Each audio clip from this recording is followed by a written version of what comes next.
میں بیٹھے ہیں تو ہمیں شرمانا نہیں چاہیے، گھبرانا نہیں چاہیے۔ خدا کہتا ہے کہ میں تجھ سے کبھی دستبردار نہیں ہوں گا بلکہ میں تمہارے ساتھ رہوں گا۔ اور یہاں یہ بائبل مقدس میں کلام اقدس میں ہمیں ملتا ہے کہ خدا کس طرح یوسف کے ساتھ رہا، کس طرح مقدسہ مریم کے ساتھ رہا، اور کس طرح اس نے اپنے بیٹے یسوع کو بچایا، کیونکہ ابلیس جو ہے وہ آپ کو مارنے کو گھات لگائے بیٹھا ہے، پھاڑنے کو وہ رستے میں ہے، لیکن بچانا خدا کا کام ہے اور وہ بچاتا ہے۔ ہم یہاں دیکھتے ہیں کہ کس طرح اس نے یوسف کی راست بازی کو ظاہر کیا، کیسا رشتہ انہوں نے مقدسوں کا خدا نے بنایا ہے کہ مقدسوں کے رشتے مقدسوں کے ساتھ وہ جوڑتا ہے۔ مقدسہ مریم جو کنواری تھی وہ بھی خدا کی حضوری میں رہتی تھی اور روزے رکھتی تھی، فاسٹنگ کرتی تھی اور دعا گو تھی اور خدا کو ہمیشہ پکارتی تھی۔ اور یوسف بھی راست باز تھا، وہ کس طرح اپنی راست بازی دکھا رہا تھا خدا کو، لوگوں کو نہیں بلکہ خدا کو۔ اور خدا نے جانا کہ یہ بھی جس بندے کے ساتھ میں نے وعدہ کیا ہے وہ بندہ کون تھا، وہ مقدس کون تھا، وہ داؤد تھا جس کے ساتھ خدا نے قسم کھائی تھی کہ میں اس تخت پر ہمیشہ تیری اولاد کو، تیرے خاندان میں سے کسی کو بٹھاؤں گا۔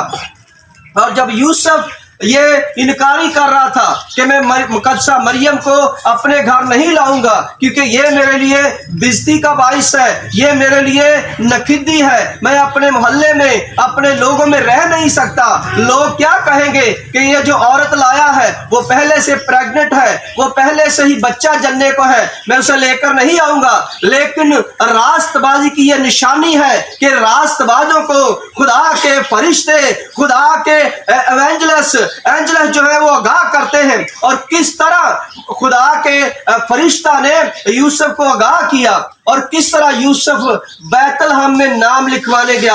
اور یہ وعدہ خدا نے داؤد کے ساتھ کیا تھا کہ بیت الحم میں سے ایک نبی نکلے گا، خدا کا بیٹا نکلے گا، اور یہ وہ کون تھا؟ یسوع مسیح تھا۔ اور دیکھیے یہ کیسی خدا کی کاراگری، کس طرح جب ہیرودیس بچوں کو مار رہا تھا تو یوسف کو فرشتے نے آگاہی دی کہ اپنی بیوی کو لے اور تو مصر کو جا۔ اور جب مصر گیا تو پھر خدا کے فرشتے نے وہاں سے کہا کہ اب تو ناصرت کو جا۔ یہ ہجرت، یہ جو سفر تھا یہ اس کے لیے مبارک تھا۔ جب آپ خدا کے لیے سفر کرتے ہیں، راست بازی کا سفر کرتے ہیں تو آپ کے لیے وہ سفر مبارک ہوتا ہے۔ جب ہم راست باز ہوں گے تو خدا کے فرشتے جو ہے وہ آپ کی آگاہی کریں گے۔ ابراہیم کی آگاہی فرشتے کرتے تھے، اسحاق کی آگاہی فرشتے کرتے تھے، اور خدا خود بھی ان سے بات کرتا تھا۔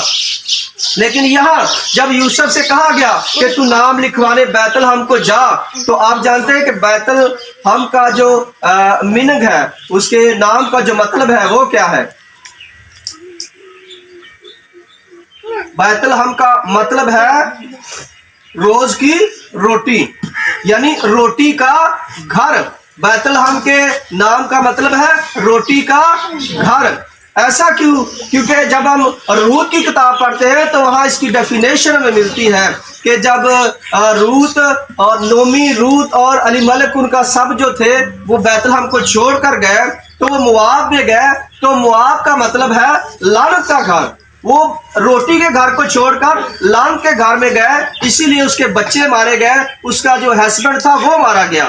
ہم نے اس بات کو یاد رکھنا ہے کہ جب ہم بیت الحم میں رہیں، چاہے مشکلیں آئیں، چاہے کال آئے، ہم اسی گھر میں رہیں جہاں خدا نے ہمیں مقرر کر دیا ہے کہ تو یہاں میرا کہن بننا، میری خدمت کرنا۔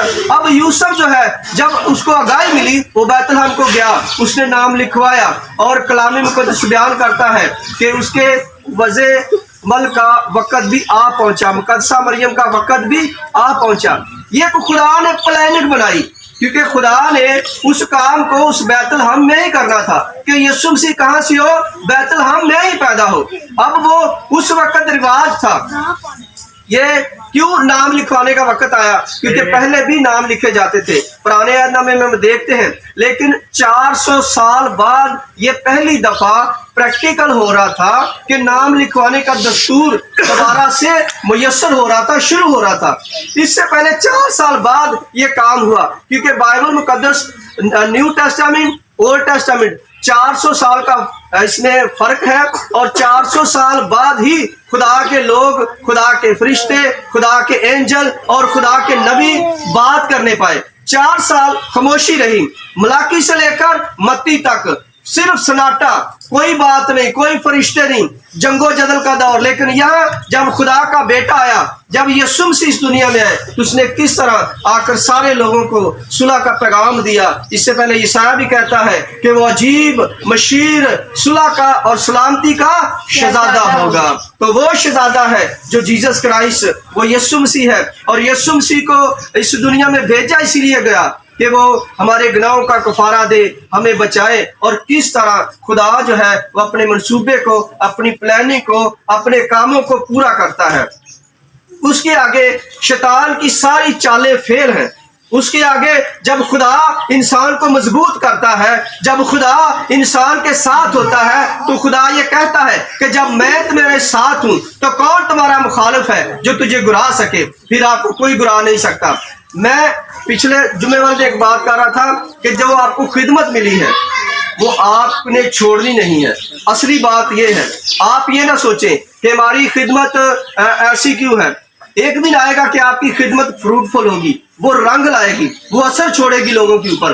جب آپ خدمت کو چھوڑ دیں گے، یوسف نے فرشتے کی آگاہی کو سنا، کیونکہ وہ راست باز، ہمیشہ یاد رکھنا ان کے کان کھلے ہوتے ہیں خدا کے روح کے لیے، اور وہ خدا کی بات کو سنتے ہیں۔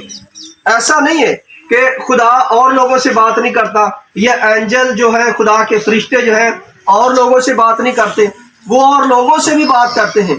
لیکن اور لوگ جو ہے وہ دنیا داری میں کھوئے ہوتے ہیں، ان کو روپے پیسے، دنیا، مال و جالت اور پراپرٹی کی فکر ہوتی ہے۔ لیکن جو راست باز ہوتے ہیں نا، وہ صرف اس کے راست بازی کے بھوکے اور پیاسے ہوتے ہیں، انہیں کسی چیز سے کوئی مطلب نہیں ہوتا۔ انہیں صرف پیاس ہوتی ہے تو خدا کی، پیاس ہوتی ہے تو روح کی، پیاس ہوتی ہے تو خدا کے کلام کی، کہ خدا کا کلام جو ہے ان کے اندر کیسے سمائے گا، کیسے ان کے اندر ترتیب پائے گا۔ اگر خدا کا کلام بے ترتیب لوگوں پر چھوڑا جائے تو وہ اثر نہیں کرتا۔ جب خدا کا کلام ترتیب سے، خدا کے کلام میں ہر چیز کی ترتیب ہے۔ تعلیم اور تربیت دو چیزیں ہیں، ان میں فرق ہے۔ تعلیم، لوگوں کے پاس بڑی ایجوکیشن ہے لیکن وہ بدتمیز ہیں، وہ ماں باپ کے نافرمان ہیں، کیونکہ ان کے پاس تربیت نہیں ہے۔ بائبل مقدس جو ہے یہ تربیت کرتی ہے، تنبیہ کرتی ہے۔